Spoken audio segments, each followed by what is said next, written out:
मित्रांनो, आपण मागील भागात रमाबाईच्या आई वडील आणि त्यांच्या संसाराबद्दल जाणून घेतले. पुढील वाचनाला सुरुवात करण्या जर आपणास माझी वाचन शैली, माझा हा उपक्रम आवडला असेल तर कृपया चॅनलला लाईक करा, सबस्क्राईब करा आणि शेअर करायला विसरू नका. चला तर मग पुढील वाचनाला आपण आता सुरुवात करूया. मातृछत्र हरवले. गौराच्या जन्मानंतर 8-9 महिने गेले असतील नसतील. गावच्या स्वयंभू महादेवाची वार्षिक यात्रा जवळ आलेली. आपणास 3 मुलींवर मुलगा व्हावा तिने डोंगरावरील त्या जागृत शंकराला पुत्र प्राप्तीसाठी नवस करण्याचे ठरविले. भिकूलाही पुत्र पाहिजे होताच. यात्रेच्या दिवशी दोघांनी जोडीने जाऊन भोळ्या शंकराला नवस केला. आपल्या वंशासाठी सजीव दिवा मागितला. कर्म धर्म संयोगाने दुसऱ्या वर्षीच्या यात्रेपूर्वीच रखमाला पुत्र रत्नाचा लाभ झाला. भोळ्या शंकर बाबाच्या कृपेने पुत्र प्राप्ती झाली म्हणून मुलाचे नाव शंकर ठेवले आणि वार्षिक यात्रेच्या दिवशी मागील वर्षी मुलासाठी केलेला नवस या वर्षी यथासांग फेडण्यात आला. परंतु या चौथ्या बाळंतपणापासून मात्र रखमाची प्रकृती पुन्हा ढासळली. सरकारी दवाखान्यातही औषधोपचार करण्यात आला. नियमित आहार विहाराकडे भिकूने व्यवस्थित लक्ष दिले. केलेल्या प्रयत्नाला यश आले. रखमाच्या प्रकृतीत हळूहळू बरीच सुधारणा दिसू लागली. काळ पुढे सरकत होता. जाती रिवाजानुसार भिकूची थोरली मुलगी अक्का हिला लग्नाची मागणी आली. त्यावेळी अक्काचे वय असेल जेमतेम 6 वर्षाचे तर नवऱ्या मुलाचे वय 10 वर्षाचे. लग्न म्हणजे काय हे करण्याचे आधीच तत्कालीन रिवाजाप्रमाणे अक्काचे लग्न लावून देण्यात आले. आई वडिलांच्या सांगण्यावरून अक्का निमूटपणे दापोलीला आपल्या सासरी गेली. आता घरी राहिले भिकू, रखमाची 3 मुले. दुसरी मुलगी रामी, तिच्या पाठची गौरा अन धाकटा मुलगा शंकर. भिकू धोत्रे आपल्या संसाराचा गाळा हमालीच्या प्राप्तीतून कसा तरी ओढीत होता. प्रपंचाला थोडी आर्थिक मदत व्हावी म्हणून रखमा पहाटे लवकर उठून शेण गोळा करायला गायरानाकडे जायची. कधी कधी रामी देखील आई बरोबर जात असे. जमविलेल्या शेणाच्या गोवऱ्या थापून त्या उन्हात वाळवायच्या आणि विकून आलेल्या पैशाने बाजारातून संसारोपयोगी वस्तू आणायच्या. त्यामुळे साहजिकच भिकूच्या गरिबीच्या प्रपंचाला बरेच सहाय्य होत असे. परंतु या सर्व दगदगीमुळे रखमाच्या प्रकृतीवर अनिष्ट परिणाम झाला.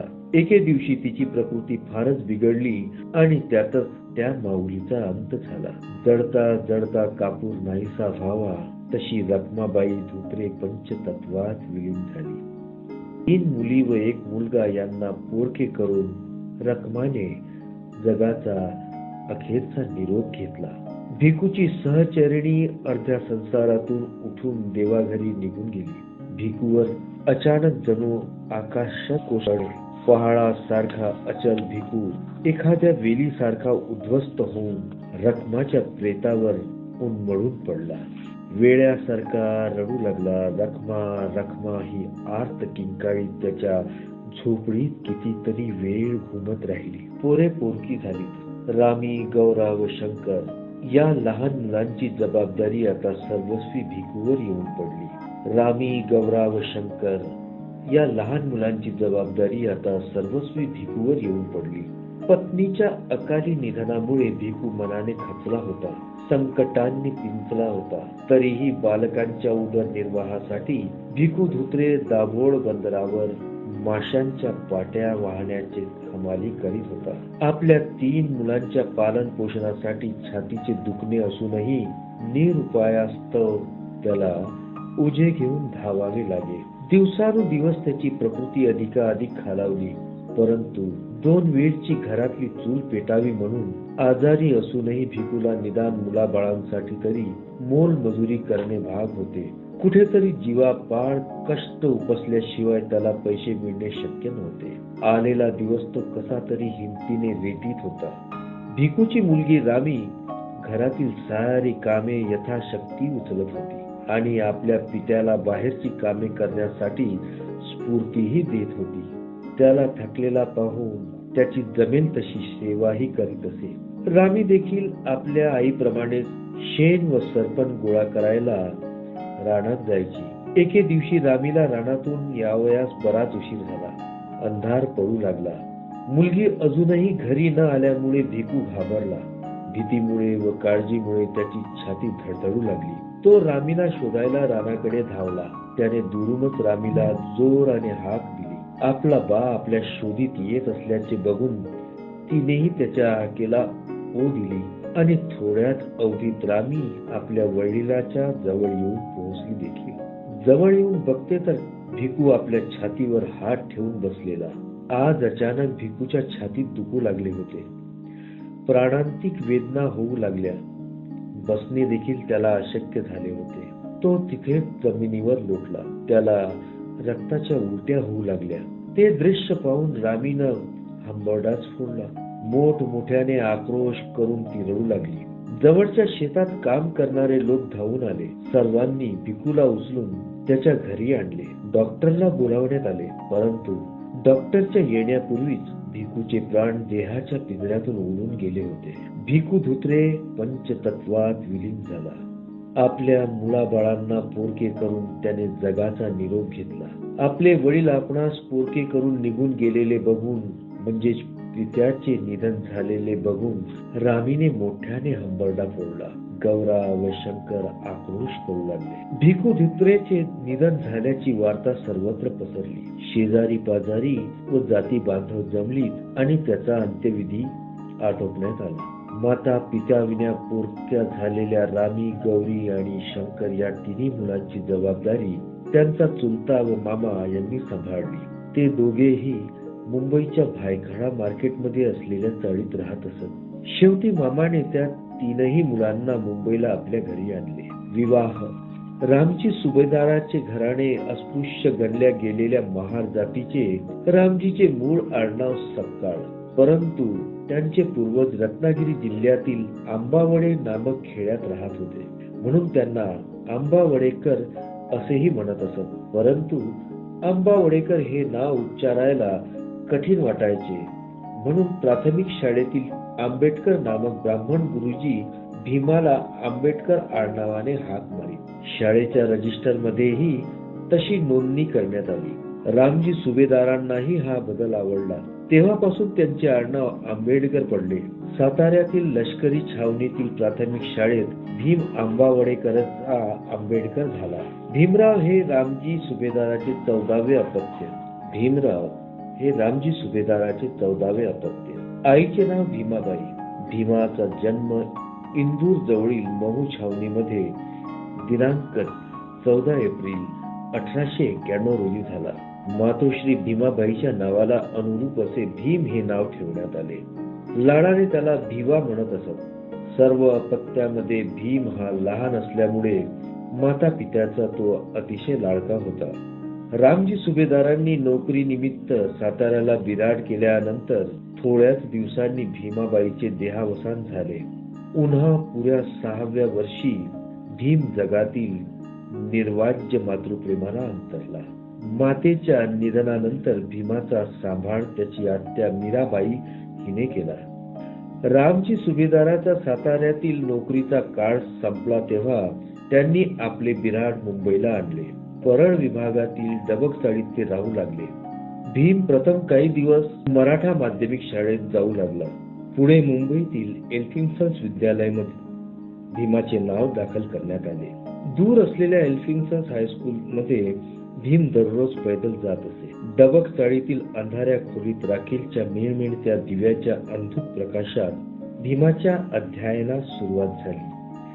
त्याच्यावर जीवापाड प्रेम करणारे गुरुवर्य कृष्णाजी अर्जुन उपाख्य दादासाहेब किर्लोस्करांसारखे आदर्श स्पृश्य शिक्षक त्याला लाभल्यामुळे भीमाचे शालेय शिक्षण यथोचित रीतीने पार पडले. भीमासारख्या अस्पृश्य समाजातील पहिला विद्यार्थी स्वकष्टाने व स्वतःच्या कर्तबगारीने इसवी सन 1960 मध्ये मॅट्रिकची परीक्षा उत्तीर्ण झाला. अतिशय कठीण परिस्थितीतून भीमाने शालेय शिक्षणाचे पहिले द्वार पार केले. घरातील मंडळींच्या हर्षाला पारावार राहिला नाही.